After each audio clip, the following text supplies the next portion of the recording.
What's up, everybody? Balmush here, and people have been saying that Wolong has a harder first boss than every single game in the Soulsborne series, and I'm gonna give it up front to you. Yes, it does. But also, I'm gonna ask you a question. So, and you know, I'm not trying to be arrogant. I'm not trying to be an asshole, but it's a legitimate question.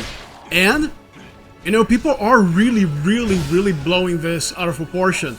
You see, the main thing here is you need to master the game's mechanics in order to beat it. For example, I tend to play this game, especially when I'm fighting bosses, you know, because I've been with the game for a few days now. Yeah. And, you know, by the way, expect a full review coming soon. But the main issue, the way I approach this, is I think of Sekiro.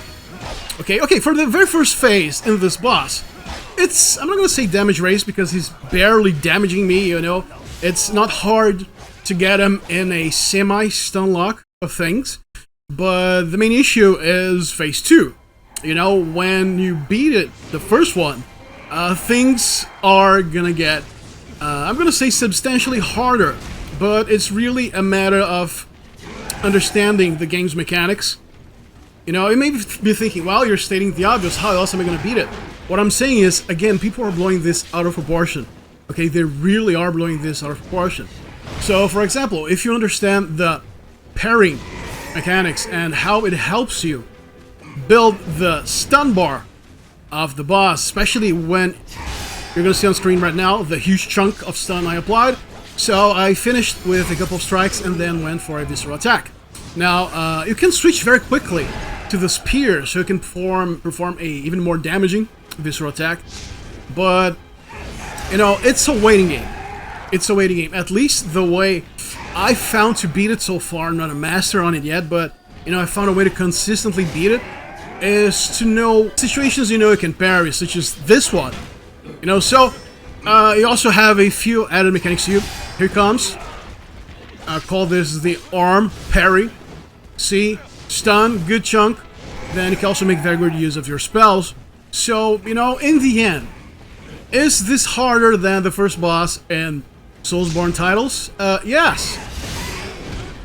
But, you know, it's not unbeatable, as some people would have you think. Now, this that happened right here is, you know, something that can be seen as a little cheap sometimes, because what also differentiates the bosses from Soulsborne titles is that they can use, there comes another parry, is that they can use special attacks like this one in rapid succession whenever they want. So, you know, they can sometimes chain up to 3 dangerous attacks, and that can catch you really off guard. But, you know, as you can see, play defensively, wait for the right moment, and you're gonna get it. You know, you're gonna defeat it. So, this is Balmo speaking to you. Hope you found this informative, and remember, take everything that the internet says with a grain of salt, and I'll see you next time. Later.